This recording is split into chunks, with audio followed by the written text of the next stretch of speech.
Сәлем достар, бүгін жұмыртқасыз муравейник жасау жолын көрсетемін. 600 грамм ұнымызға 4 шай қасық разрыхлитель, 8 ас қасық шекеріміз саламыз. Примерно 150 граммдай жақсылап араластырып аламыз.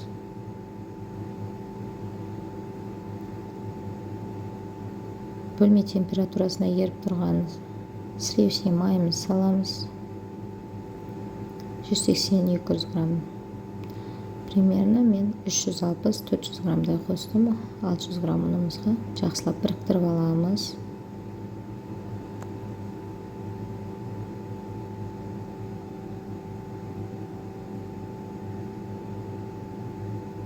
Үстінен 8 ас қасық сүтімізді қосатын боламыз.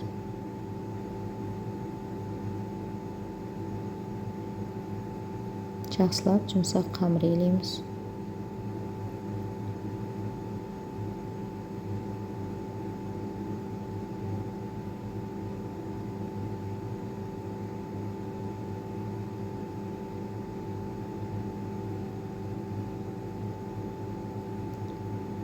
Қамырымызды біріктіріп, елеп алып,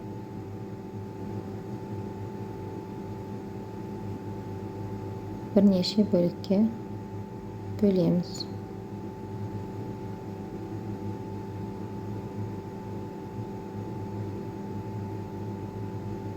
Осындай одноразовый пакетімізге барлығын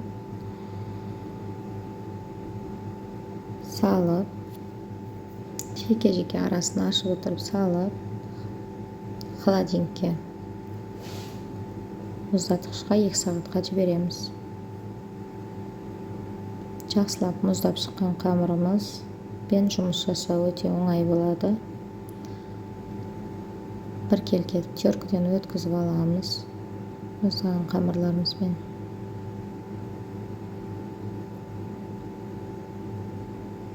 Табамызға жаймен жұқалап жаямыз.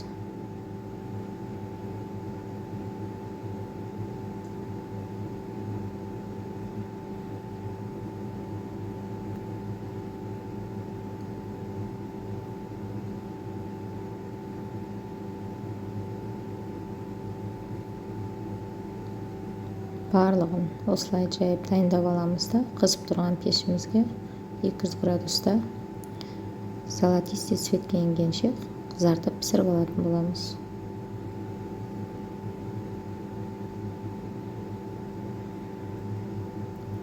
Жақсылап суытып алып, ұсақтап майдалап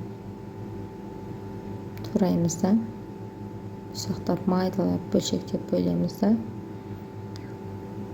сгущенкадан 1 банка, буренкадан 1 банка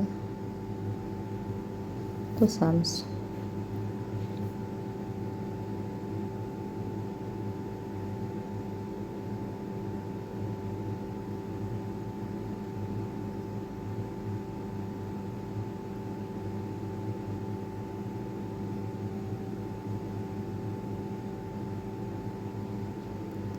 Жақсылап біріктіріп араластырамыз.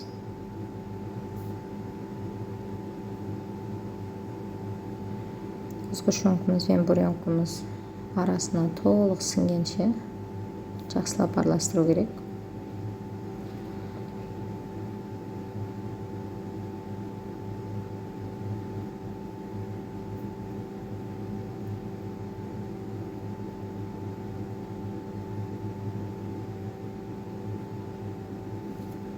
Осындай дайын болған начинкамызды кез келген формаға енгізіп жасауларыңызға болады. Мен сатылымға болғаннан кейін кекстің осындай ыдыстарына салып форма бердім. Жақсылап барлығын біріктіріп салып аламыз да,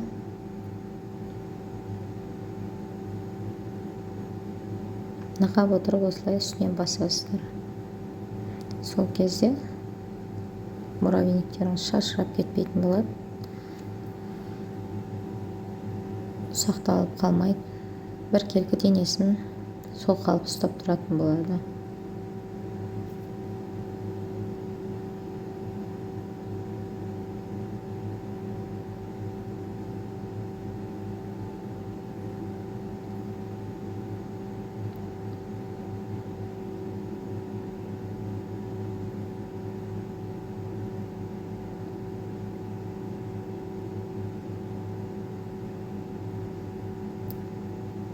осылай дайындап алған. Бір мұздатып аламыз дайындап алып. Сол кезде қалпынан шешу оңай болады. Пышақтың көмегімен қалыптан жаймен босатып шығаратын боламыз.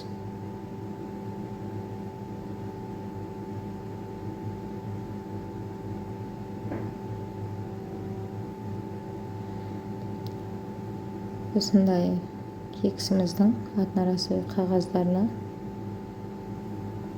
салып қонақтарыңызға болмаса заказ берген клиенттеріңізге ұсынсаңыздар болады.